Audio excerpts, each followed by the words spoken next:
Hey everybody, how's it going? Mike Hodges here, Growth Mindset Entrepreneur Group, back in the GMEG. Hope you guys are doing great. Hope you're doing fantastic. Today I wanted to talk about, we're starting summertime, the kids are out of school, and people oftentimes will talk about, hey, what's on your summer reading list? Right? What's on your summer reading list? And when we do personal development, when we want to be the best that we can be in our business world, in our business life, and in our personal life, it's always good to read some books that maybe have a little substance to them. I mean, yeah, I like reading the legal thrillers and the spy books and all that. I'm a big Reacher fan. If you guys ever have read any Lee Child, I used to read the Jack Ryan series. There's some great books out there, but every now and then we should probably read some books that teach us a little bit and they're good for us. And so what I'd like to do is, first of all, type in what your favorite book is from a personal development or a personal growth standpoint in the comments below. Let us know what you think. What book has really impacted you in your business career and in your life? And here I'm going to go ahead and spend the next couple of weeks, probably on a Tuesday. We'll probably wind up talking about some of the books that have influenced me that I would recommend for you guys that can really have an impact on your development. The first one is going to be a book called The Art of Acting by Stella Adler. The Art of Acting by Stella Adler, Adler. Stella Adler was one of the greatest acting coaches of all time. The book was not actually written by her. It was written by one of her students who took a collection of notes that he took in her class, and he brought all his notes together and put them together in kind of a manuscript of, okay, this is how Stella Adler taught people how to act. Well, who was Stella Adler? She was a great actress back at the turn of the last century, the early 1900s. She studied under some of the great actors, acting coaches from Russia of the last century. And she taught students. She's best known for teaching Marlon Brando, Robert De Niro, kind of a who's who of your basic Hollywood superstar types, the great actors. They all sing the praises of Stella Adler. And I'll let you guys read the book. It's a fascinating book that you can get a lot out of. But the one thing that I got out of it as an entrepreneur is she was really big on telling people, listen, when you want to become a character, you want to not just try and feel the emotions that character has. You don't just take yourself and put yourself into them. You have to become that person. And you have to become that person in just a really intricate amount of detail.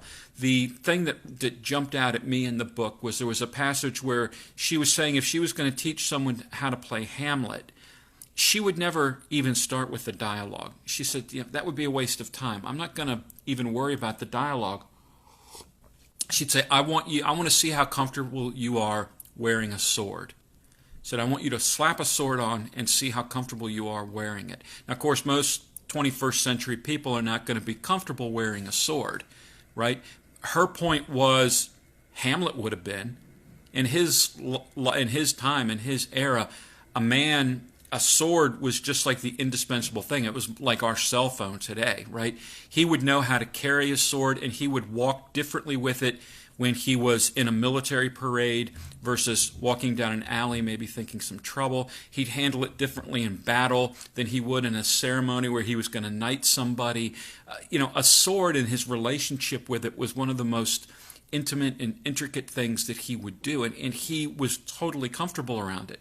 And her point was, you can't play Hamlet if I don't care how good your lines are, if you're walking around and you look clumsy and uncomfortable and ill at ease with a sword, the audience will pick up on that in their subconscious. They'll realize that, a good actor or a good actress will make you think that they actually are the character, that you lose sight of the fact that this is not this person. This is an actor who's pretending to be someone.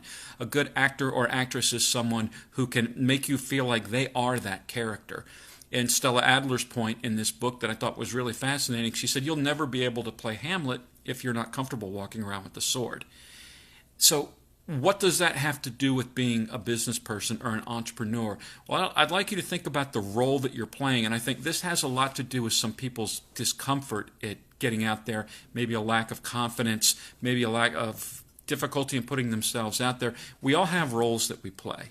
We have a role of maybe at one point we were a child, then we were a student, then we got older, then we're maybe a husband or a wife or a boyfriend or a girlfriend. If you have kids, one of the wildest things is when you have to take on the role of, in my case, of fatherhood. One of the most freaked out moments of my life was when my son was born. He's the oldest of my two children. The first day he ever just kind of looked at me and said, "Dad." I thought, whoa, that's a role I'd never had before, right? Now I'm a father, in addition to the other things that I'd been in my life, son, brother, friend, employee, whatever. Now I'm dad. I'm somebody's father, right? You have to grow into that role. You have to behave a certain way that's different when you're a father than you are when you're with your best buddies. You behave differently with your best buddies than you do when you're with your significant other, your wife, your girlfriend, your boyfriend. You behave differently when you're out on stage talking to people in public. And I think a lot of entrepreneurs, they have a talent, they have a gift. They're good at teaching copywriting, or they're good at software or social media marketing, or no matter what your thing is. But to go out in public and to be the guy or the lady who's good at this, to become that, it's almost like being an actor or an actress. You have to grow into that role. You have to become that person. Just like it was a little awkward and a little weird when you first got used to being married or you first got used to being a parent, you've got to get used to being that guy or that lady in your occupation and being the specialist, being the go-to person in your industry. So I'd highly recommend Stella Adler's The Art of Acting. It's a really interesting book that teaches you how to grow and how to stretch yourself and become a different person than the one you are now, which can be useful for you in your business career, or let's face it, if you ever, in your personal life, if you want to become a different person and turn over a new leaf and go out and meet different people and do different things, and you want to project a different image and live your life better or different than what you're doing now, kind of the My Fair Lady routine. It's a good tool to use. You can get some very interesting insight from that book. So as far as books that have influenced me, books that are good for you as an entrepreneur, Stella Adler's The Art of Acting. Take care. Be well. I hope you have a fantastic day. I'll see you tomorrow. Peace.